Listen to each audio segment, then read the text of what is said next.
All right, everybody, welcome to the channel. Today, we're going to talk about how to prepare financially to buy your first house or your rental property. So, buying your first investment property or even buying your just first home can be really daunting. I mean, it can be really stressful trying to figure out, hey, is this the right home or choice? Is this the right property to buy for me? But if you're prepared, you take and you really look at what you're getting into, you can really set yourself up for success. I remember when I bought my first property, I went in with my parents. They were financially helping me out. And we went into an area of Columbus we didn't know it was an up and coming area, but it was a really high appreciating area. And we bought it super cheap. And then we didn't really put a lot of money into it. But what I did is I had a couple, I was in my 20s and I had a couple people that I went to college with or that I had friends that what I did is I had them rent out the other bedroom. So it was a 3 bedroom house and we had them rent it out. And then I had one room and they had the other 2 rooms.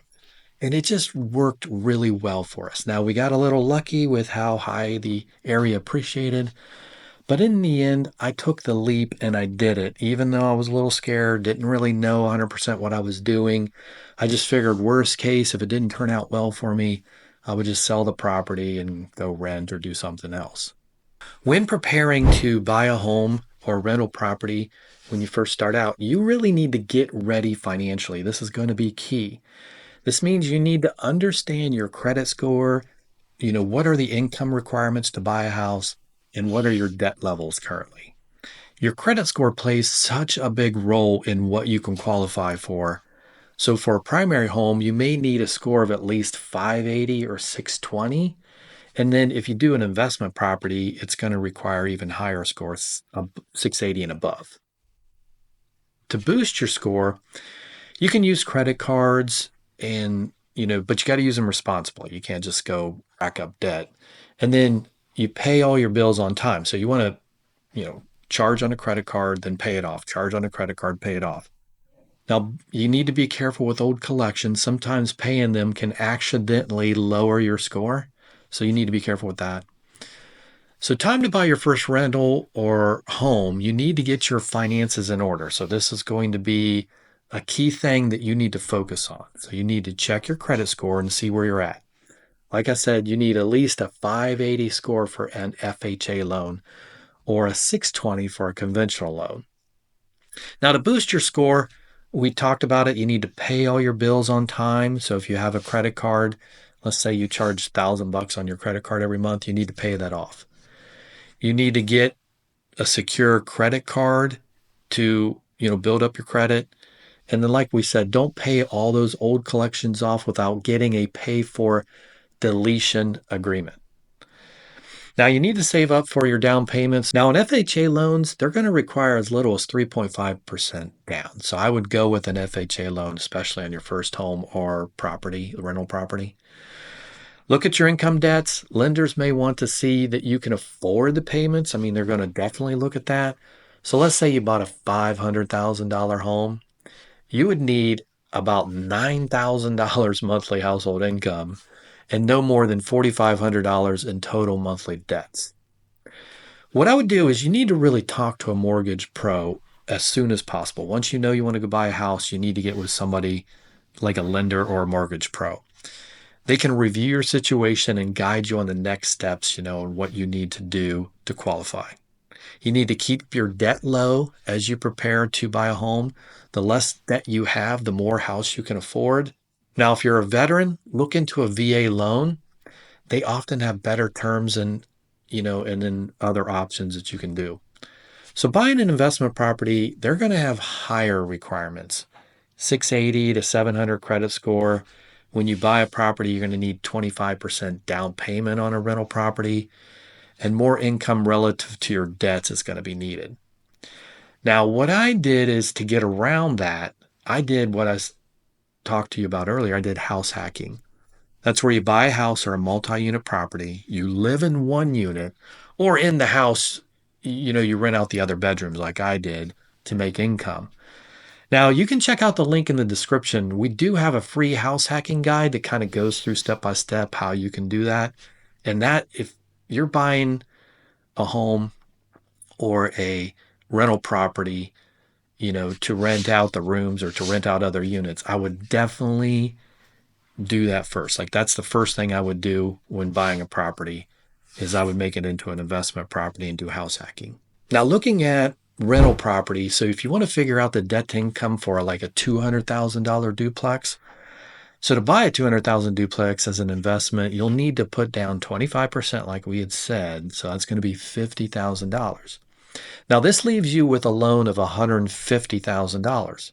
So your monthly payment on that duplex is going to be around, 1,250. Depends on your credit score, depends on, your interest rate. So, but let's just say 1,250.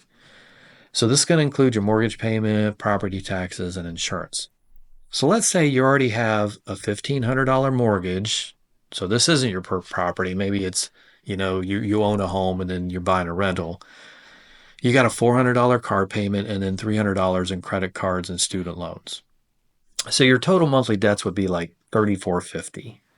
The $1,250, the $1,500, the $400, and $300. Now to qualify, your monthly income needs to be at least twice your debt. So in this case, you need to make $6,900 per month or $82,800 per year. Now this is just an example. So you're going to have to make sure you do your own calculations based on the deal that you find. Now, let's discuss the market considerations and the timing of when to buy property. So you need to understand how to navigate the housing market, especially in the high interest rate environment we're in now. So in today's housing market, potential home buyers are going to face a lot of unique set of challenges due to the current high interest rates. Now, these elevated rates can make purchasing a home or a rental property less affordable, causing many buyers to hesitate or postpone their plans to buy. You will need to consider the long-term implications of waiting to buy, as home prices could continue to rise, so cost of houses only get more expensive.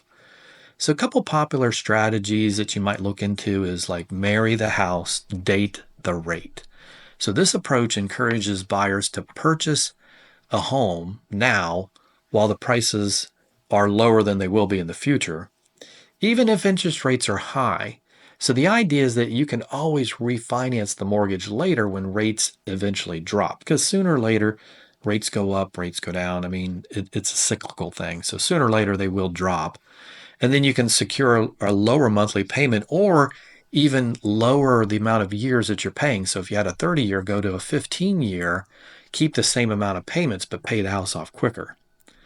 But by locking in a house at a favorable price now, buyers can benefit from the potential appreciation in the future, hopefully as the house values go up. And then you also have the flexibility to improve the financing terms, like I said, down the road. Next, house hacking is the technique we discussed earlier. And this is where you buy the property, you live in, one of the units, or you rent out the bedrooms. Like I said, I did this on my first home. It was a 3-bedroom house, and I lived in one of the bedrooms, obviously, and then I rented the other 2 bedrooms out. Great way to start out, and I highly recommend it. If you're in your 20s, even 30s, just do house hacking. And like I said, we have a guide. You can check it out. It's for free in our description. Now, it's important to note that even a slight decrease in interest rates can have a significant impact on housing market. According to a recent study, 1% reduction in interest rate, so let's say the interest rate 7%, it goes to 6, would enable an additional 1 million people to qualify for home loans. This increased purchasing power could lead to a surge in demand, like we've seen over the last several years, driving home prices up even more, which is what's happened. And the market's going to be even more competitive. So if you're considering buying a home now in this current environment, you got to look at your financial situation and your long-term goals. Now, high interest rates may be a detriment. It may just cost you too much. But, the cost of waiting could be even higher if prices continue to go up on homes. So you definitely need really a good real estate agent to help you out. They can provide you valuable insights into the local market conditions. They can help you identify properties that fit your needs and your budget, and then negotiate on your behalf to help secure the best possible deal for you when you're buying either, a rental property or you're buying a home for yourself. You also need a really good mortgage broker, and they can really help you with the financing piece, trying to figure out what's the best financing for me, what can I afford, and I definitely would not, when you're buying a house, I wouldn't go to the max you can afford. And I know they're always saying, oh, go to the max you can afford. You can afford this. And as time goes on, you're going to make more and more money. But that may not be the case. So be careful with that. And I would just get a house you could afford comfortably. Hope you found this video helpful. Give it a thumbs up, hit subscribe for more videos on wealth building, real estate investing, and making money. Let us know your thoughts in the comments section.